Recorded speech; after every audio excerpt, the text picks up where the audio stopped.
Perceptions, web-based and cultural. Web-based social cognition. What is web-based social cognition? This is how we perceive others and interact with them on the internet versus in person.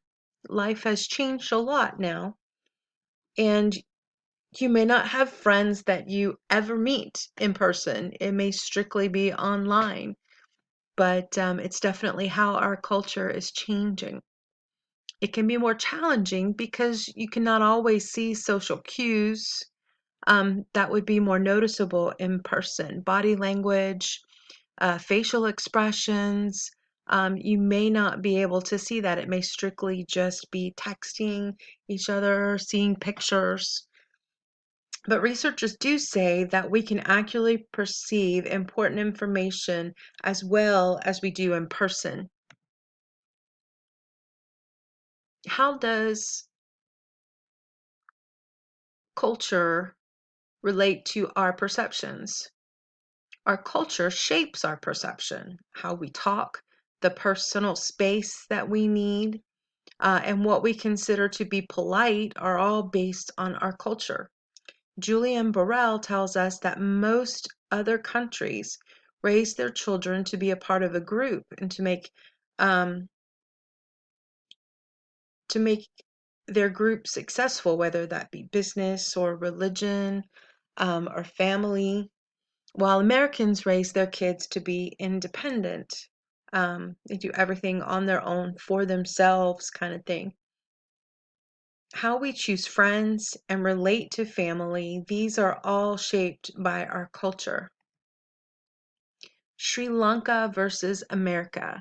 Just looking at the simple pictures, you can see that Sri Lanka has a lot of ancient heritage, um, whereas America is relatively new country. And you can see, what it stands for just by looking at the pictures. Cultural differences. The official language in Sri Lanka is Sinhala, or Tamil is another one. Whereas in America, we speak English. As far as religion goes, Buddhism in Sri Lanka is the religion of about 70% of that island nation. Whereas in America, I think we're predominantly Christian. In Sri Lanka, it is frowned upon to show any public displays of affection.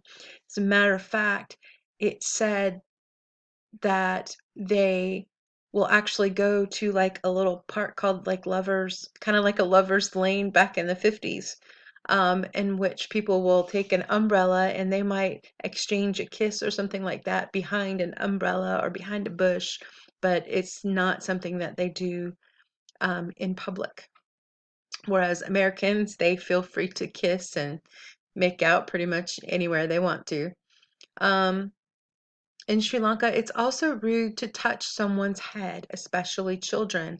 I know I personally um, teach Sunday school, and I am constantly hugging and touching a child's head, just as a sign of affection. Whereas in Sri Lanka, it's very disrespectful. It's also rude not to eat what is offered. If they offer you food or drink, refreshments of some sort, you should accept. Whereas in America, everybody believes, well, if you want it, you want it. If you don't, you don't. It's no big deal. Let's see. They also do not eat with cutlery, and only eat with the right hand. If you eat with the left hand, it is considered rude and unclean and disrespectful. You use it to clean things and hold your plate maybe, but you do not eat with your left hand. Sorry, left-handers out there. You would not do good in Sri Lanka. Last thing to note, as in most Asian cultures, they don't like you to wear shoes in the house. It's considered very rude and disrespectful. Surprises. One thing that was kind of surprising, that shaking your head no may not mean no.